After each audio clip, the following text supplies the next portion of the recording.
कातिल बना दिया।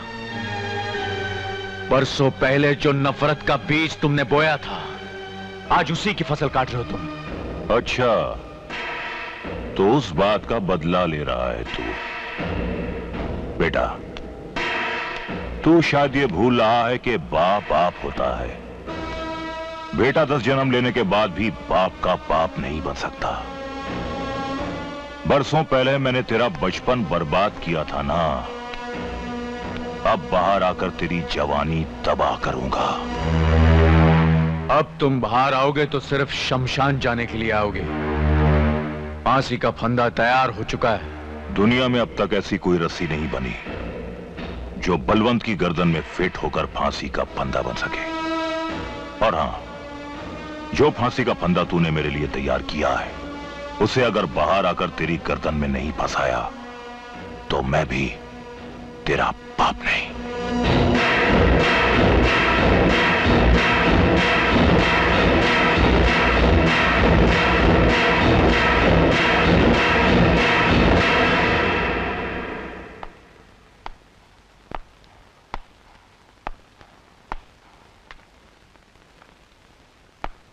चलो चंदर, अब तुम्हें यहां छुप के रहने की जरूरत नहीं है। मगर शिवा भैया, कहां ले जा रहे हैं मुझे? इस वक्त तक मेरे बाप को फांसी लग चुकी होगी। आज मेरे साथ साथ तुम्हारी जिंदगी का भी बहुत बड़ा दिन है चंदर। आज मैं तुम्हें तुम्हारे माँ बाप से मिलवाना चाहता हूं। क्या? मेरे माँ बाप से? हाँ चंदर।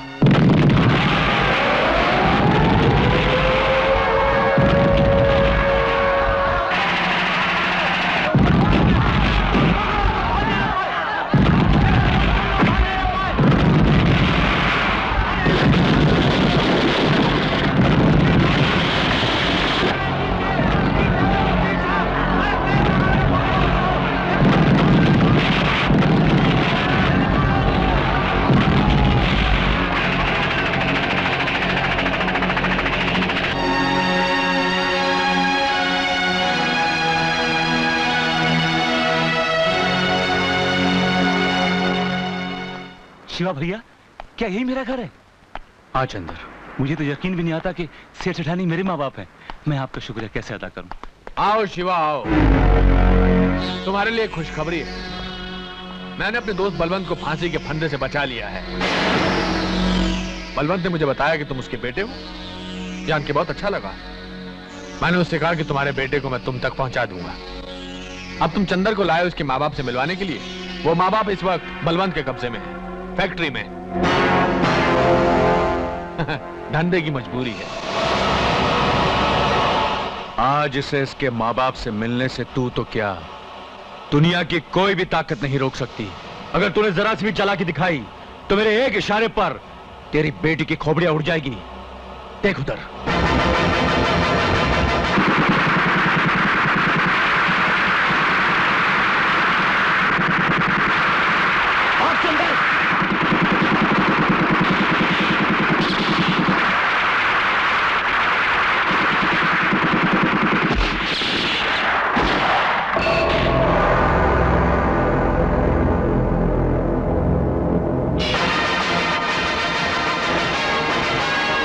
बॉस, लगता है हीरा अंकल शिवा को लेकर आ गए। गुड। अरे लगता कोई और आ गया, दरवाजा तोड़ दिया। Good, not good.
Shiva, Shiva ये क्या चक्कर है? सुना है चंदन मेरा अपना? हाँ सेठ जी, मैं आपको सब कुछ बता दूंगा। पहले मैं आप लोगों को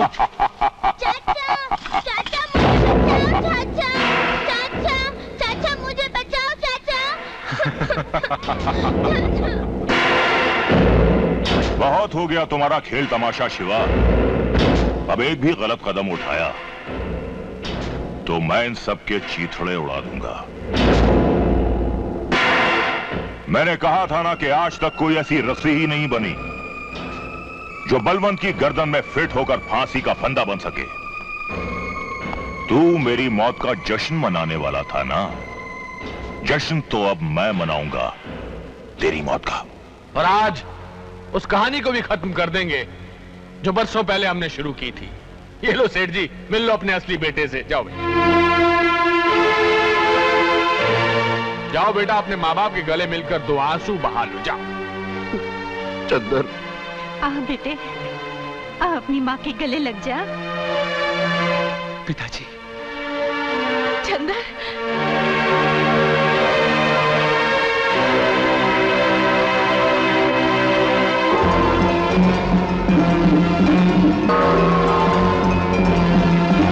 रुक जाओ।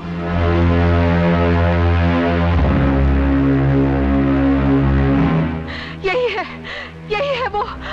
कौन भाभी? तेरे भैया का कातिल।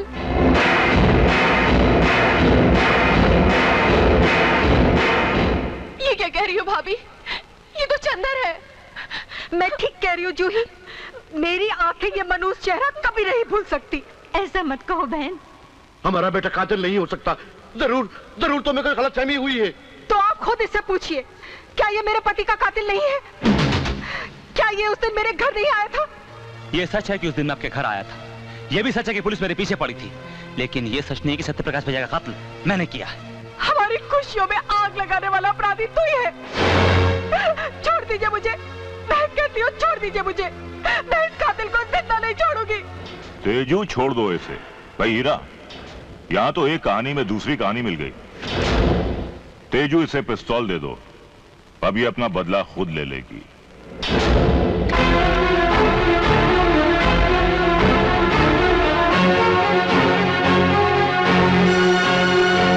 नहीं नहीं,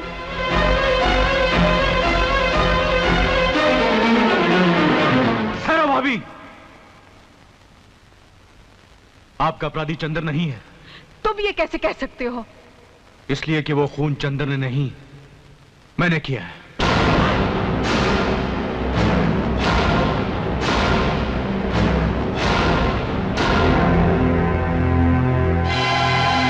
नहीं, ये नहीं हो सकता। फरिश्तों के हाथों से ऐसा घिनौना जुर्म नहीं हो सकता। आप जिसे फरिश्ता समझती वो इंसान कहलाने के लायक भी नहीं है। आपने आज तक मेरा असली रूप नहीं देखा। मैंने इस सत्यप्रकाश जैसे ईमानदार इंसान को मौत के घाट उतारा है। ये नहीं हो सकता, ये हरगिज़ नहीं हो सकता।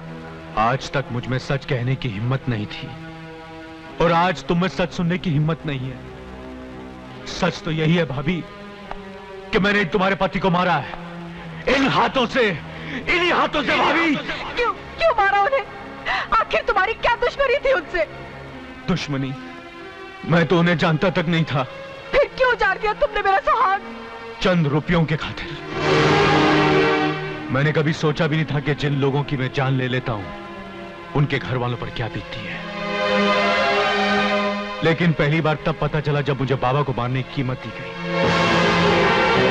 बस वहीं आकर मेरे जुर्मों की गाड़ी इंसानियत की चट्टान से टकरा गई और उसके बाद मेरी जिंदगी में दो दुश्मन रह गए। एक चाकू और दूसरे वो लोग जो गरीबों के हाथों में चंद नोटों के टुकड़े रखकर गरीबों का ही खून करवाते हैं। और वो लोग ये हीरा और मेरा अपना बाप बलवंत। और जब तक इन जैसे लोग जिंदा हैं, मुझ जैसे शिवा पैदा होते रहेंगे भाभी। इतना क्या सोच रही हो?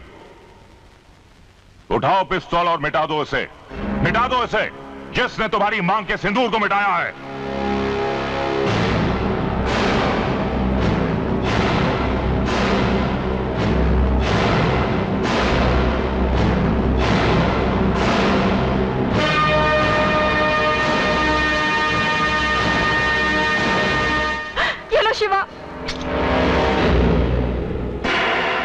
चला बेटे, गोली चला। रुक क्यों गया हा? मैं बताता हूं बेटे के गोली कैसे चलाई जाती है।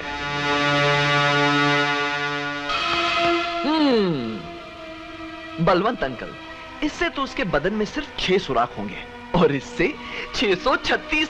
ये लीजिए और भून डालिए साले को। Good idea. Me my self Rambo from USA।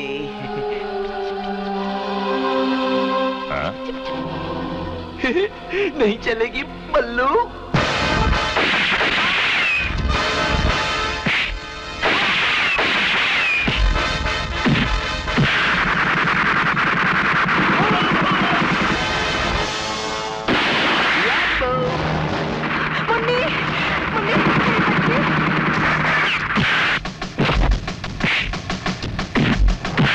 ससुर जी, अरे क्या कर रहे हो बेटा? वो क्या है कि पिस्तौल तो मिल गई है, इसे चलाते कैसे हैं? अरे पिस्तौल को तो सीधा कर लो। ऐसे अब चलाओ बेटा। ऐसे? ये शुभ काम आप ही कीजिए। बड़े शौक से।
ये तो खाली है। लेकिन ये तो भरा हुआ है या।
नहीं पारो, नहीं। एक न एक दिन तो ये अंजाम होना था। बस खुशी इस बात की है कि ऊपर जाकर मैं अपनी मां से कह सकूंगा कि तेरे अपराधी को उसके किए की सजा दे दी तेरे बेटे ने। भाभी, भाभी, भाभी, सबसे बड़ा गुनहगार मैं आपका हूं। अगर आपने मुझे सचमुच माफ कर दिया तो मेरी आखिरी ख्वाहिश जरूर पूरी कर देना भाभी। बोलो शिवा भैया, बोलो। मरने के बाद मेरी आंखें मुन्नी को दे देना। शिवा भैया।